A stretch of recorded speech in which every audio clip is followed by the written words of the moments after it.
What would be your advice to those people na nasa SHS ngayon who's gonna take college na hindi pa sure sa gusto nilang tahaking course or sa gusto nilang job in the future?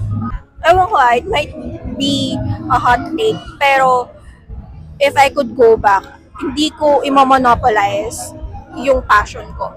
Maraming sigurong incoming high school pupasok ng college, feeling ninyo matalino kayo kasi sa section ninyo or sa school ninyo kayo yung pinakamatalino. When you go to college, maraming mas matalino at mas magaling sa'yo. College will humble you down. Yes. Pero it depends on your appetite. Kung kaya mo namang ilaban hanggang dulo, then go. Pero if you know sa sarili mo na you cannot take criticisms, basically, lalo na sa mga tingin mong strengths mo, I would suggest wag na. Kasi I also know a lot of people na mahilig mag-drawing, mag-painting. When they went into architecture, yung mga love nilang gawin, biglang kinikriticize. Ang pangit ng pag-render mo dito, ang pangit ng pag-ganito mo, ganyan-ganyan.